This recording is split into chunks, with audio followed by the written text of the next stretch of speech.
राज्य में सरकार गठन के बाद से विपक्ष के नेता की नियुक्ति का मुद्दा लंबित है और सरकार को इस पर तुरंत निर्णय लेना चाहिए। ऐसी मांग कांग्रेस विधायक विकास ठाकरे ने की है। वे नागपुर में मीडिया से बात कर रहे थे। सत्ताधारियों द्वारा विपक्ष के नेता की नियुक्ति न करने के पीछे क्या कारण है, यह स्पष्ट किया जाए, ऐसा सवाल उन्होंने उठाया। विपक्ष के नेता के बिना सदन चलाना लोकतांत्रिक व्यवस्था के लिए उचित नहीं है, ऐसा उनका कहना है। राज्य की जनता के मन में भी इस विषय को लेकर प्रश्न है। सरकार को सकारात्मक भूमिका लेते हुए शीघ्र विपक्ष के नेता की नियुक्ती कर इस मुद्दे का समाधान करना चाहिए। मागच्या वेळेस सत्ता आल्यापासून विरोधी पक्ष नेत्याची मागणी विरोधक करत आहे आणि सत्ताधाऱ्यांनी विरोधी पक्ष नेता द्यावा ही मागणी आहे। परंतु आता कुठेतरी सत्ताधाऱ्यांच्या मनात काय शंका आहे, विरोधी पक्ष नेते दिल्यानंतर त्यांना काय नुकसान आहे हे आम्हाला आणि जनतेला समजत नाही आणि म्हणून विरोधी पक्ष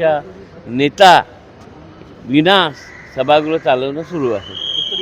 असा विरोधकाचा विरोध तीव्र होण्यासाठी विरोधी पक्ष नेता जरुरी असतो, परंतु सत्ताधाऱ्यांनी तो विरोधी पक्ष नेता तेही तेवढं जरुरी असतो। आता सत्ताधाऱ्यांच्या मनात नेमकं काय आहे, कोणत्या कारणानं त्यांना वाटतं की विरोधी पक्ष नेता नसावा, याची शहानिशा व्हायला पाहिजे। राज्यातल्या जनतेच्या मनात सुद्धा प्रश्न आहे आणि मला वाटतं की हा प्रश्न यावेळेस तरी सरकारनं सोडवावा।